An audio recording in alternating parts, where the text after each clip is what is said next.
The Science of Magic with Gwilda Wiyaka is largely an opinion talk show. All opinions, comments, or statements of fact expressed by Gwilda Wiyaka's guests are strictly their own and are not to be construed as those of the Science of Magic or endorsed in any manner by Gwilda Wiyaka, rel-mar Media Company, its affiliated networks, stations, or employees.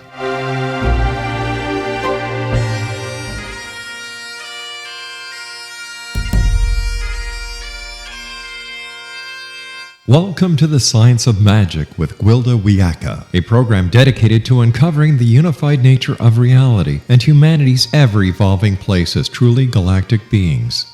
For more information on the Science of Magic with Gwilda Wiyaka, visit us online at www.thescienceofmagic.net.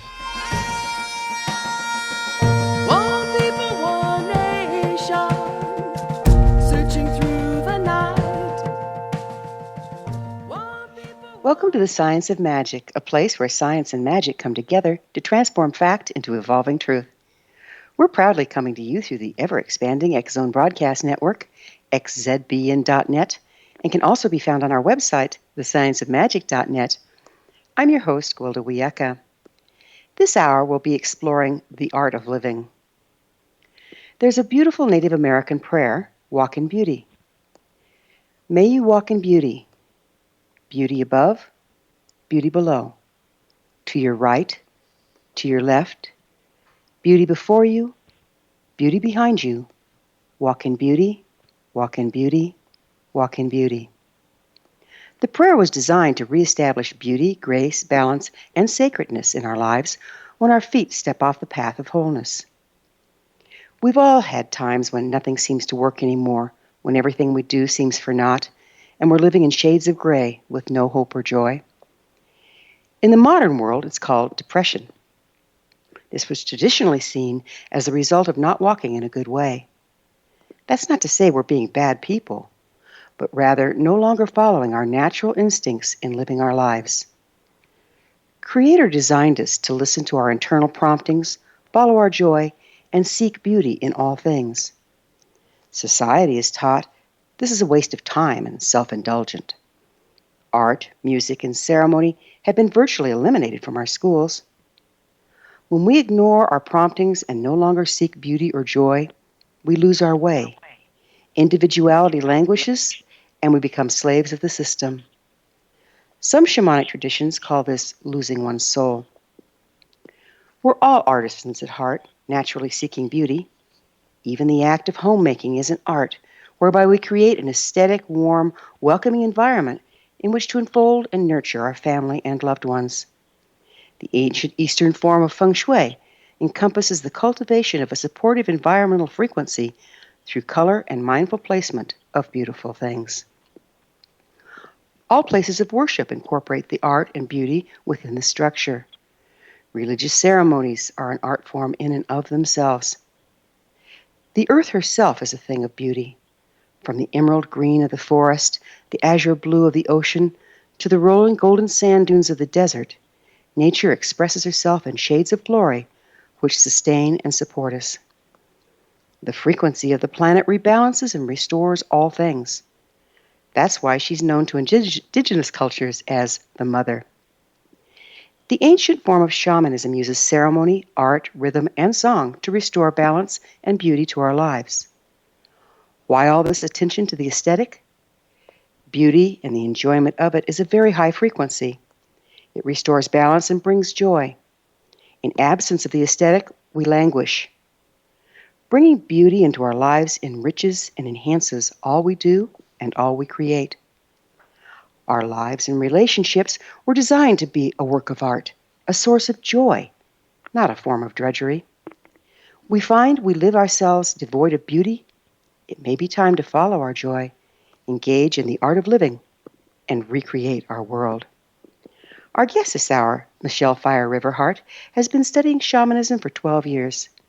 In 2004, the need for sobriety brought her to the form. Experiencing an addictive personality and depression most of her life, she finally found healing modality that worked. Beginning with a one-year addiction program, Michelle apprenticed to continue her studies. In 2007, combining her passion of art and metaphysics and healing work, Michelle created Joy Infusion, a company providing healing art workshops designed for people with no art experience to have fun with the added bonus of healing opportunities. Michelle holds many workshops from sacred mask making to land art. In 2009, listening to her higher guidance, Michelle closed her business in Ottawa and came to beautiful British Columbia for intensive personal healing. After this commercial break, I'll introduce Michelle, and together we'll explore shamanism, healing, ceremony, and the art of living. It could be life-changing, so don't go away. You're listening to The Science of Magic. Prior innovative episodes can always be found on our website, thescienceofmagic.net. The Science of Magic is produced by rel-mar Media Company, Hamilton, Ontario, Canada.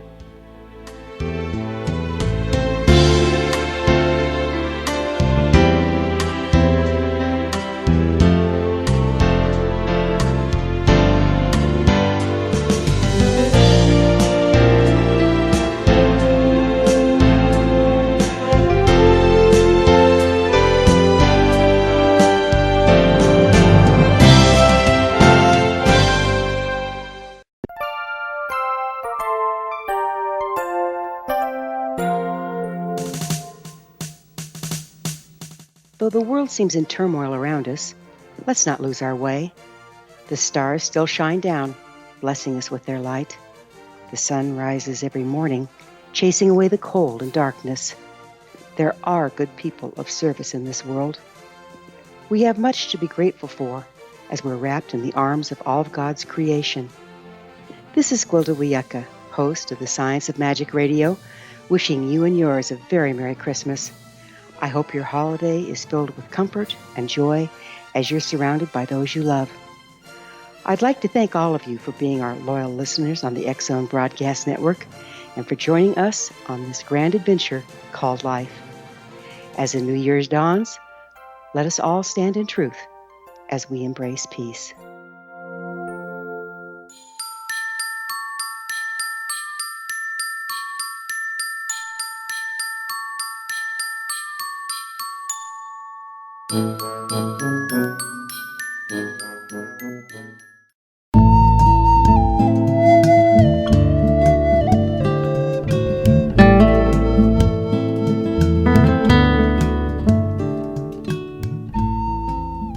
Welcome back. This is The Science of Magic, dedicated to unification and evolution of consciousness. I'm your host, Gwilda Wiyaka. Our guest this hour is shamanic coach and artisan Michelle Fire Riverheart. Her website, GALAGO healing.webs.com. Michelle, thank you for joining us on The Science of Magic. Wonderful to be here, Gwilda. Tell me, was that your given name or did you take that on later on in life? That's my medicine name. So your medicine name represents your energy in this lifetime, not in other lifetimes. Your spirit name represents your name that you're known throughout lifetimes. So you can either do a ceremony to pull your medicine name yourself, pulling being pull it into this reality, so to discover, or you can. At that time, I didn't have the knowledge, and I asked someone to do it for me. And his vision was a vision of a lava flow with heart-shaped rocks flowing down it. And so the fire river is hyphenated to represent the lava. Oh, nice. Yeah. So your story is not an uncommon one. Like many of us, you've struggled with addictions and depression. Would you explain how shamanism helped you overcome this? Yeah, what it did was I had done tons and tons and tons of head work and looked into every modality I could find that wasn't spiritual, but just head work, right? And I still couldn't stay sober. And one day I was in Ottawa at the time, and we had one of those metaphysical magazines that advertised things, and there was this ad for this program called Healing Broken Circle, which was a meld between shamanism and Gestalt therapy. And Spirit just said, you need to do it. So I took my money, I put it down, not knowing how I was going to get more rent money, but what I knew is that I needed to get sober, and this was what was calling to me. So it was a long program throughout the year. Up in Toronto, you went for long weekends and then a full week of ceremony. What it did was bring to the fore the past childhood experiences that I had not even seen or, discounted as being relevant because everything looked pretty on the top.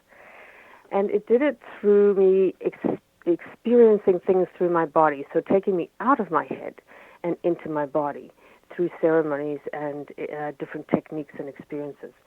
So that was totally different for me because, as most addicts realize, what we're trying to do is stay out of our body, right? We don't want to feel. So it teaches you to feel. It gave me techniques on how to heal my past history. And then just basically perseverance, patience, and persistence in finding strategies and working them and continuing to heal the past. And I still do that to this day. If I come up against a button, and as soon as I hit a button, I know that there's still something that needs to go. If I do my healing work right away, it's cleared, which is just an amazing feeling. That is the key, isn't it? Is always staying in process. I know, I've worked as a shamanic practitioner for over 40 years, and the effectiveness of my service is totally dependent upon the effectiveness of my personal processing. It's not something you do and just stop, is it? No. Well, you could do it that way, but it's not effective because then you stop in your healing journey and you stop in your evolution and growth. I personally believe we're here to evolve and grow and heal. So for me, that's just once I committed myself to the path, which was scary because then I said, this is going to be lifelong, and it was work at the beginning. I didn't know if it would ever be not work, and what I've realized after this many years is once you get over the hump of doing the majority of that past history work, then the extra layers of the onion are much easier to deal with. There comes a time in that process where we kind of heal beyond society, and that makes us the trailblazers, if you will, into evolution. Do you agree with that? I'm not sure what you mean about evolution, but as far as standing in leadership and being mirrors for others, yes. Yeah, that's what I was talking. What is, speaking of which, what is your definition of shamanism? Well, for me, and there's very many different types of shamanism, so listeners do not think that this is the be-all and end-all. This is just my take and from my particular traditions. It is a way to heal the world and come back into balance and give you techniques and ceremonies to continue your life journey in beauty and power. Very nice. Why do you think it works when more modern-day approaches often fail? Well, this is again personal, but I think we have, because of our modern societies, lost our spirituality or religion, whatever you believe in. We've lost our connection to spirit, and we've lost our communities for the most part. So our support structures have all fallen away in a very quick period of time. What I find shamanic traditions tend to do is bring you back into balance through the earth, through community, through being connected. I feel it's so dramatically. I live in the country now, and I need to for my sobriety, but what I also feel is the energy shift. I go over to the city to work, and it takes so much out of me because everything's concreted, there's so much noise, there's so much energy blaring at you. It's very hard to stay grounded. So shamanic traditions help you have that base of being connected so that when you go into an environment like that, you have strategies and skills to stay back and come back into balance when you leave that and hold the best balance you can when you're in that environment. That is the gift we bring, isn't it? Is by standing in true nature and taking that wherever we go, then it's available wherever we are. Yep. Yeah, and depending on how healed I am and on that particular day, because it varies, right? Yeah. It varies on what day I'm like the warrior and another day I'm like the wailing child because, I mean, in addiction you say, what is it, help? I forget it. But there's triggers, right, in staying in balance. And those are the pieces that still need healing. But with my strategies and my techniques to heal, as long as I have that awareness, I found that I keep consistently being able to do more and more and more of the staying grounded as opposed to being totally out of balance and having to go somewhere quiet to become back into balance. Were you disassociative? No. That's I good. mean, I suppose that sometimes if I was high, I might have been disassociative, but right. But honestly, that was relief back then. Now I think of it and I couldn't, my body actually cringes. Internally I feel the cringe of looking back at that person. Mm-hmm. What all can we treat with shamanism? From what I've seen, almost everything. Now, I'm not saying you've got a broken limb, you're going to do shamanism to heal it. I'm sure there are some shamans that have extreme skills and can do that kind of medicine, but for the most part, it's about. I've seen cancer remission. I've seen coming back from the brink of death because of bulimia. I've seen addictions. What else have I directly seen? Abusive relationships to others and themselves, lack of self-esteem, lack of self-worth, having triggers from past childhood traumas, or adult traumas for that matter, because they tend to build on one another. So almost anything that doesn't need the trauma medicine of allopathic medicine. What do you see as the interface between allopathic medicine and shamanism? I think what I've seen is that we need both. I mean, we absolutely need both. If I break my arm, I am going to the doctor to get it set. What, you're not going to call me up? No, I'm not going to use my crystals and tuning forks to set it. However, what I will do is once it's set, I will then be using shamanic techniques to encourage and help the healing. Like crystals, drums, sound medicine, right? Very effective, isn't it?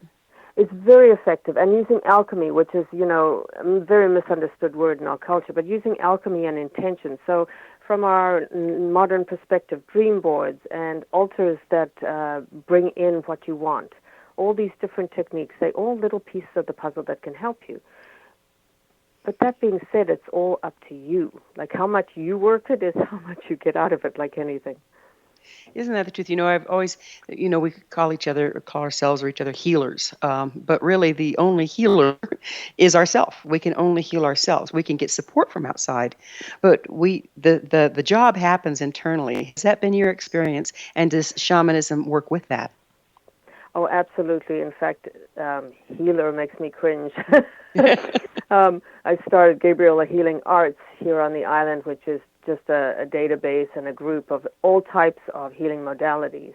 And we established at the very beginning that no one was to call themselves healers because it didn't matter which healing modality it was, we all were of the same mind that we heal ourselves.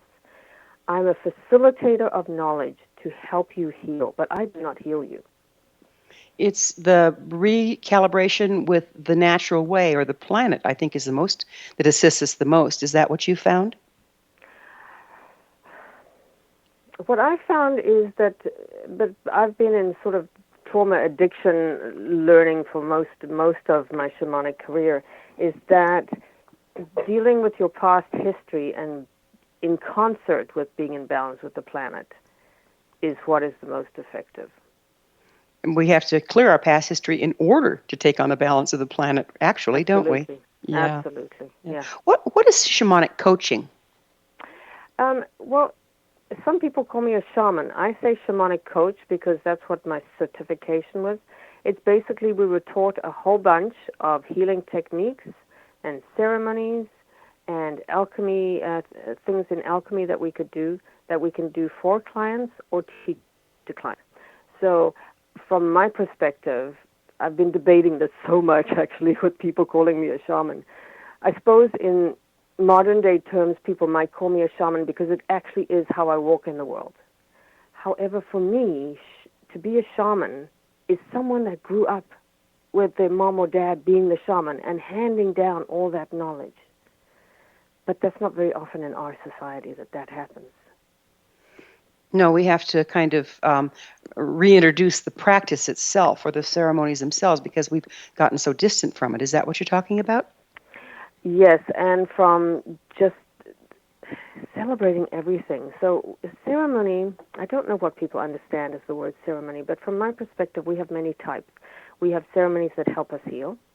We have ceremonies that celebrate certain points in life, like the rites of passage. So anything from that becoming sober and having held it for X number of years to your 16-year-old child becoming a woman or young man becoming a man, all these different ceremonies, it has such an impact on your journey when you have community around you going through a transition like that in ceremony with you. It totally changes it other than having a birthday party, which is great. It's fun to celebrate. But this is much richer. It's a connection with the everything. It's taking your own power while being supported by your community, by your family.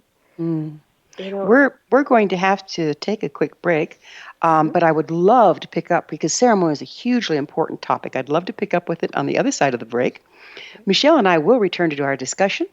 We're coming to you through the land leading edge of paranormal broadcasting, the X Zone Broadcast Network. Don't miss the other fine shows and hosts on xzbn.net. You're listening to The Science of Magic, thescienceofmagic.net. I'm Gwilda Wiyaka. Michelle and I will be back. We'll talk about ceremony, so don't you go away.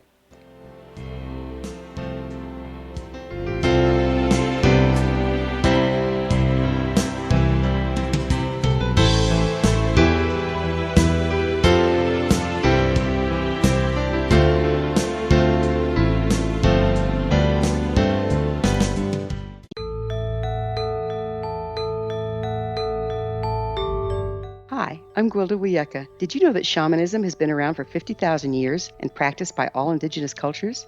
These ancients understood there's more to healing and health than just the physical. All 4 levels, physical, emotional, mental, and spiritual, must be addressed in order for us to enjoy healthy, abundant lives. To find quality shamanic healing you can trust, you need look no further than Path Home Long-Distance Shamanic Healing Program. All Path Home practitioners have been trained and certified through Path Home Shamanic Art School, a Colorado State occupational school, and are handpicked, personally trained by me, Gwilda Wiyaka, to uphold the excellence of Path Home's long-distance program. Live abundantly.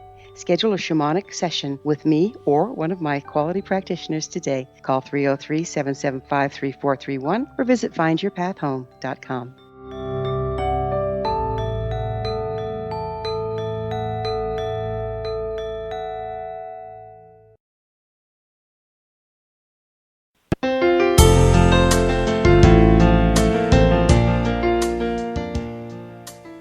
Welcome back. This is The Science of Magic, a place where magic and science come together to promote enlightenment. I'm your host, Gwilda Wiyaka. Our guest this hour is shamanic coach and artisan Michelle Fire Riverheart. Her website is GALAGO, healing.webs.com. Michelle, we were talking about ceremony. How do you? What's the shamanic concept of ceremony, and what do you think is the value and purpose of it?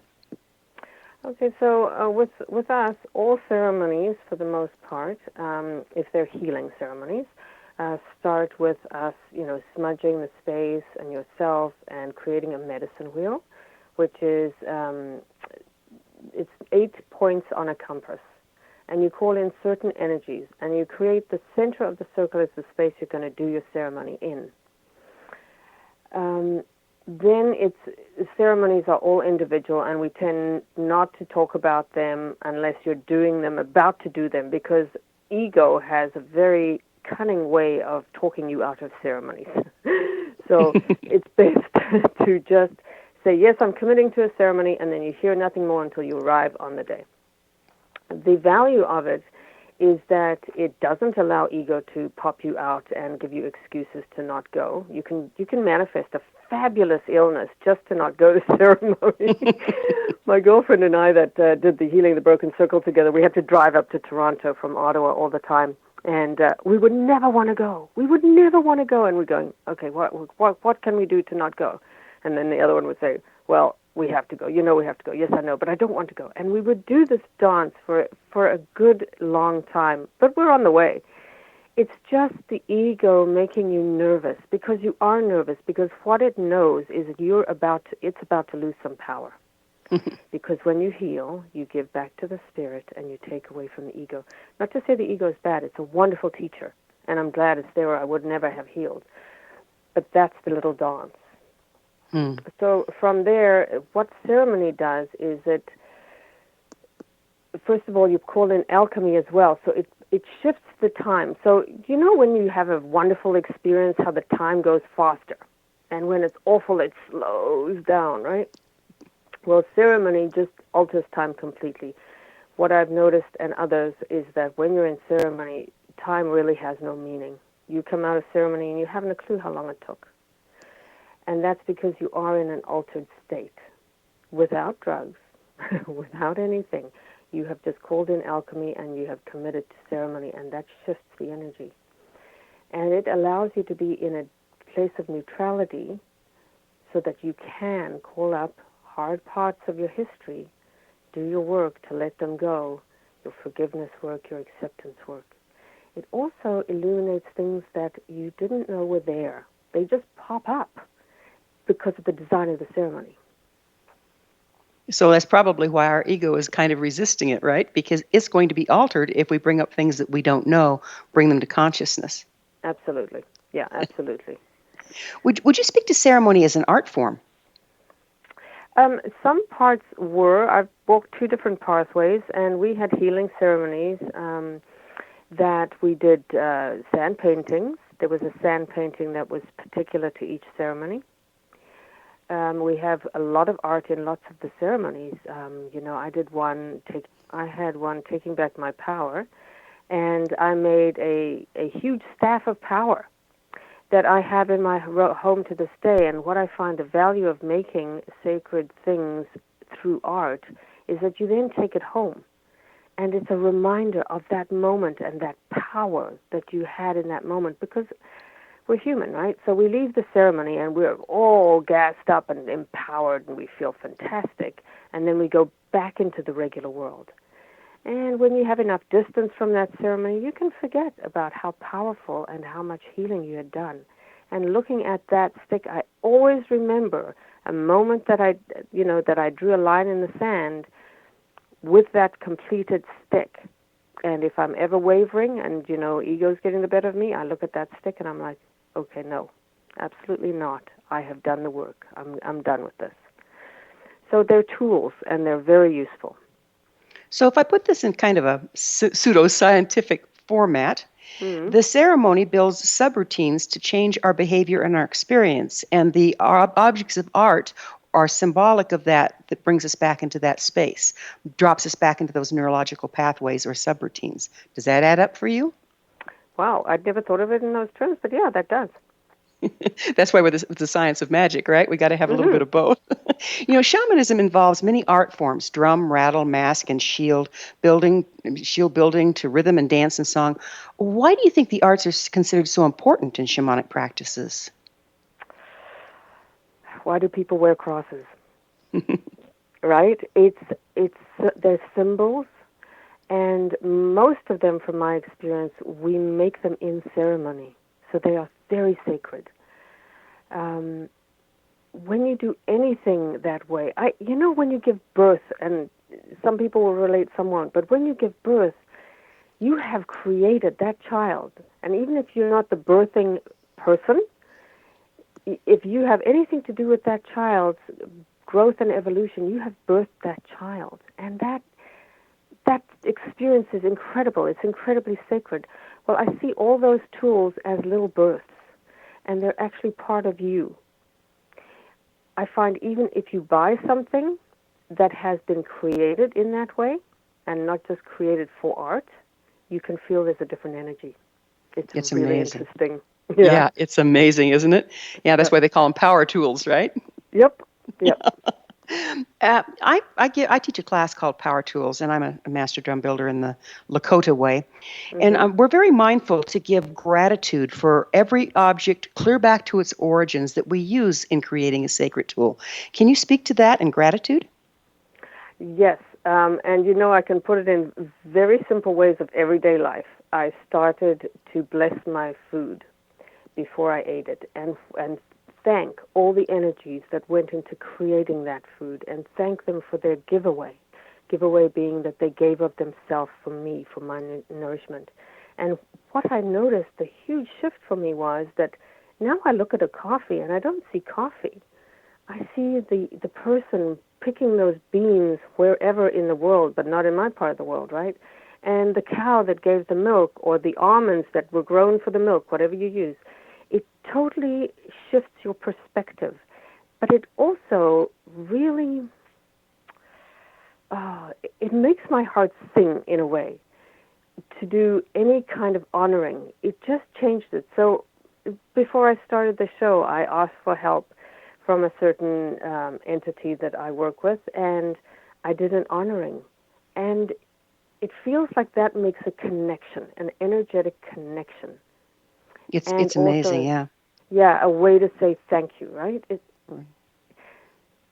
Yeah, exactly. Before we do these shows, I set up sacred space where I'm working, and set up a container for us to work out of in a sacred way to best serve all concerned. And boy, it really helps. It makes such a difference. Why do you think aesthetics and creating art can be so healing? Well, because I think personally that art, particularly art we create for ourselves, is pieces of ourselves, pieces of our soul. They are an easy way to see your own beauty, right? When I create art, it's even if it's not for sacred tools, but just art for art's sake, I always look at that and smile. I've never made a piece of art where I've gone, eh. I have in the middle of it, right? But until I get the, And I think that's because it is a piece of me. In fact, I lived with my teachers, and so I knew a lot of my community before they'd ever seen my home, because I didn't have a home. I lived with the teachers. And I was a very, very angry little girl when I went into healing. So that was the first experience they had with me, this angry person that actually frightened people. I find it humorous now, but I do understand it. And then I had one friend, like 3-4 years later, come into my home. And she stood around and she looked and she went, oh my goodness, now I see your spirit. Right? She had never seen the beauty side of me to that extent where it was externalized, because I'd always been on my intense healing journey when I'd walked with her. Very interesting. And I find that's true with other people. You go into someone's house, and that tells you a lot about that person. It is the same with art, except I think to an even greater extent, because as kids, we just make art, right? We don't judge it. So if we get into the space of creating art without judgment, that's just, it's amazing. It's our soul just being expressed into form. So how can art heal? Well, so I blended actual art with healing. So one of the things I did was mask making. So I took a concept I'd had a ceremony with and put it into a more, an easier form so that it's not so hard. So the path I walked, shamanism, it's extremely edgy. What I've learned is to have different layers of edginess so that I can afford healing opportunities for more people than less. So I created this mask making. So you make a mask that you put on made of your face, and you work with a partner. So now imagine you've got either you're putting gauze and plaster of Paris on another person's face, or you're receiving it. Both ends of that experience are extremely edgy. So my job working with those two people is that when they hit those edges, so for the person having the mask on, quite often it's claustrophobia, right? Yeah. Right? For the people that are putting it on, I saw a lot of judgment. I'm not doing it right. Oh, it's good. You're going to hate it. I'm not doing it right. All these things are opportunities to heal. So I would work with them and give them techniques to move through that. At the end of the day, with the painting and everything, that also illuminates things for them, because they would paint what they showed the world on the outside of the mask and what they truly felt inside themselves on the inside of the mask. And again, because you're working in a form that is easier to not be judgmental about, because you're just coming to express something without it being pretty. I always told my clients, art doesn't have to be pretty. It just has to be a representation, symbolic representation of what you are feeling. And so it brings up things that they never knew. They would look at the inside and go, oh, yes, okay, I kind of knew that, but I didn't know that. And then again, as soon as they hit those edges, and it's very obvious, I'm sure you know as well, when someone hits an edge, there you go, you jump in. Do you need help? Shall we do this or that to help move this energy out and heal this piece right now? That's how I find it. So the art brings up those edges to be worked with. Yes, in a much gentler way than saying to someone, do you want to do a ceremony? Right? And healing ceremony. Because healing ceremony, as opposed to healing art workshop, there's a very different energy in our mental constructs of those Absolutely. words. Absolutely. Right? Well, we're going to have to take another little break here. Michelle and I will be back shortly. You're listening to The Science of Magic, thescienceofmagic.net, the place where altruistic professionals of science and the esoteric create common ground for the betterment of our world. We're brought to you by the leader in paranormal, spirituality, and alternative health programming, the X Zone Broadcast Network. They can be found at xzbn.net.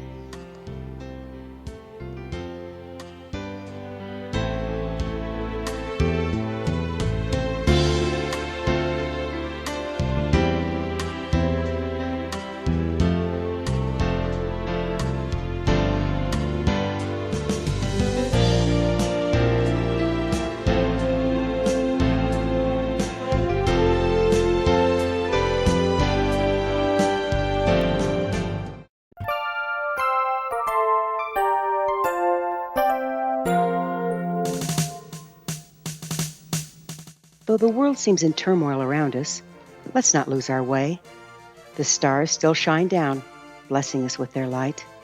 The sun rises every morning, chasing away the cold and darkness. There are good people of service in this world. We have much to be grateful for as we're wrapped in the arms of all of God's creation. This is Gwilda Wiyaka, host of the Science of Magic Radio, wishing you and yours a very Merry Christmas. I hope your holiday is filled with comfort and joy as you're surrounded by those you love. I'd like to thank all of you for being our loyal listeners on the X Zone Broadcast Network and for joining us on this grand adventure called life. As the New Year's dawns, let us all stand in truth as we embrace peace.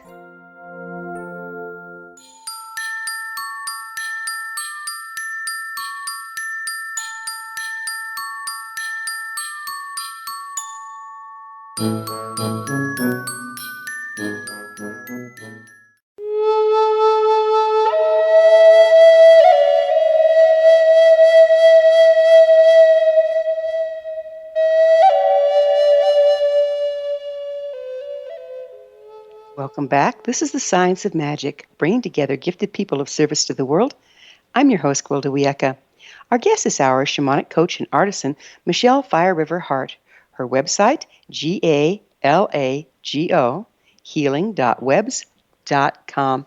Michelle, would you tell us some about your training? Who'd you study with, and where'd you get your shamanic coaching certificate? Okay, so it's two places, but they're connected. So I'll start at the beginning. So the head Nagwals, which are like the spiritual leaders of the Hopi, the Maya, the Cree, the Cheyenne, and the Crow, all had the same vision back in '76, and that was that they should bring the teachings, their teachings, out to all the people, not just people of Native American origin. And so they braided their knowledge and offered it to everyone. And so that was the pathway that I started on. Then that was also part of the Healing the Broken Circle. They had to create addiction ceremonies because they never used to be addiction in First Nations, so they didn't need those ceremonies, but that was also part of this pathway. Then one of the top road people, which they traveled the road doing teachings, etc., decided to branch out on her own because she wanted to make the teachings more autonomous, less structured as far as, so if I have a gift as a crystal doctor, I can do that without jumping through a lot of other hoops, which I'd have to have done on the other pathway. So to give you opportunities to go with your strengths quicker. And so I studied with them and lived with them for 3.5 years, although I had also taken a number of years in Ottawa with their program. So I started the coaching program in Ottawa and then finished it at their house. each of them have, I think one's got 30 years in shamanism and the other one 25. And what I knew about my primary teacher that helped me walk out of addiction was she was probably the only one at that moment in time that could. She had been an addict, which to me was important because otherwise I didn't feel they would know what they were talking about. And she was ruthless, but ruthless in the light, and that's exactly what I needed. So it was very interesting. She wouldn't take any crap off me, which was extremely important because I was very angry and very ruthless myself, but totally in the dark. So, and I made a commitment to her, and I don't break commitments. So that was the way I walked out of it. And within that journey of doing the intensive apprenticeship with them, I also finished up my certificate and my practicum, and then started offering my services to the public in general. So do your coaching sessions, that's part of what you offer, right, are coaching sessions. Mm-hmm. Does that work long distance? Some of it can, but I really try to avoid it because what I've found is that a person can disconnect if you're working long distance, right? They can, if they go into extreme fear and jump out of it, they can just disconnect. And I have no opportunity except through the spirit realm to help them through it. Whereas if I'm person on person right there, it's a lot harder for someone to walk away and negate their healing journey. So it gives me more of an opportunity to support them and encourage them to persevere through. And then some things just do not compute through the media of Skype or the telephone. I mean, you have to be one-on-one. Ceremony, for instance, if it's something that I need to walk them through the ceremony, obviously I've got to be with them. There are a lot of ceremonies they can do on their own. But, I find it more important to be together. Before we get too far in this last segment, would you mind sharing where people can find you and your services?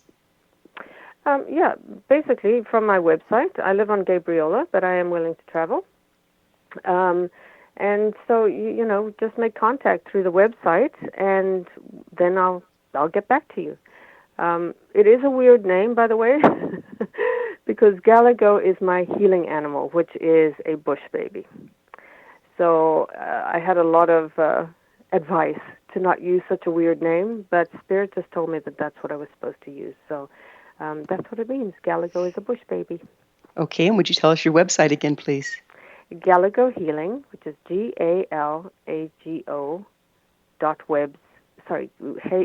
galagohealing.webs.com. Perfect, thank you. So what can a person expect to gain from a shamanic coaching session? Well, what I do is I work with them where they're at. So that's the first question. What is your intent today? Like, what is coming up for you? Because we can say, okay, I want to address my past history, but that's a really huge subject. What's ready to heal is what's bugging you right now. So that's what we do. And how much a person gets out of this is how willing they are to negate their ego and do their work. And how much it resonates too. I mean, I always talk to someone on the phone before they come to see me so that we can ensure that this is resonating for them. This is the pathway. Shamanism is fabulous for me. It's the way I heal, but it's not for everybody. Yeah, that's so true. It's some people just have too much standing between them and trying something so very different from our prior traditions that it's just they just get in their own way with it. I've certainly seen that. So finding that it's a good fit is so important. How do you find that the shamanism you practice differs from the indigenous forms? Honestly, I don't know a lot about the indigenous forms. I have no Native American blood or First Nations blood. The little bit I've seen is that now with how we do it, we were encouraged that we blend all of our healing arts. So if you've taken Reiki or you've taken some other massage therapy or whatever, work with all your gifts. So we don't honor necessarily the historical traditions. I have a friend that is First Nations and walks the very traditional pathway. And for me, it pushes too many buttons in terms of how much we've evolved and grown with sexuality or sexism, things like that for me don't work. Now, that could be because of my past history, but that's the difference I see, so who knows? Yeah, it's interesting. And I always say, well, so when was the tradition? I mean, it was a matriarchal society, most of our indigenous people on this continent, until the black robes came. So traditionally, it wasn't patriarchal. Traditionally, it was more matriarchal. So, there's a dogmatic adherence to some traditions that aren't the original traditions. And I understand how that can be difficult to work around. You mentioned working with your teachers to recreate your life. What do you mean by recreate a life, and how does one do that? Okay, well, if anyone that's been a severe addict knows, you blow up your life is what you do. That's usually when you ask for help, is when you've got no more money, you've got nowhere to go, you've got nowhere to live, you've crossed that last straw, as I say. And that's where I was at. I had 3 weeks I had a month to get out of where I needed to live, where I was living, and I knew I had no money to move anywhere else. I was so in addiction that I was starting to impact my business life, which I had never done before, and I was totally desperate. I had no more hope, and it was my only blood warrior sister that said to me, "You need to leave your life, Michelle." And I said, what damn difference is that going to make? I've done Healing the Broken Circle. I've done addiction ceremonies. Nothing has worked. What difference is that going to make? And she said to me, you cannot hold your sobriety in your life, because my life was full of addicts and full of stress, right? And I had tried and I had tried and I had prayed and I had done the work, but it wasn't holding because I couldn't hold it in that environment. So I had to actually leave everything, and I mean, I left everything. My teacher gave me 3 weeks to come out here, because she had never done it before, had anyone to come and stay with them to heal. And on the phone, when I asked her, she said, well, I'll get back to you. I've got to ask my partner. And she got back to me and she said, we say yes, but you will be here for 3 months minimum, and you will be here in 3 weeks. And I went, but? And she said, I know you can do it. Click. But you know what? I did. I look back and I don't know how I did, because I was in deep addiction, but I recycled everything I owned pretty much. What little I kept, I put into 5 different places, 5 different people's homes or barns or whatever. I manifested $5,000 when I had 0, and I was out here in 3 weeks just shaking and baking. So that was the start. That was the big step, right? That's the hardest part. And then, and she did one big thing. She said, you're not allowed to bring your car, because she knew I'd probably run. So I literally left my child, closed up 2 businesses. My child was an adult living on her own at that point, but she was still very young and needed me. So it was big, because I knew I was abandoning her. But I had to abandon her to save my life. And I left my partner, who I'd been with for 11 years. I left it all. I just left it all. And then I started the work, the actual work. And little by little, more and more I healed. I had made a commitment to myself to not leave that land until I knew I could hold my sobriety. And it took 3.5 years. Time flies, and we're out of it. Michelle, thank you so much for your beautiful heart-to-heart sharing and your work in the world. Thank you so much. Bye-bye. Our guest this hour has been shamanic coach and artisan Michelle Fire Riverheart. Her website, GALGAGO, healingwebs.com. This has been The Science of Magic. Remember, you can always listen to past thought-provoking episodes on our website, thescienceofmagic.net. Until next time, dear ones, may you be blessed with knowledge and comforted with love as you embrace the art of living.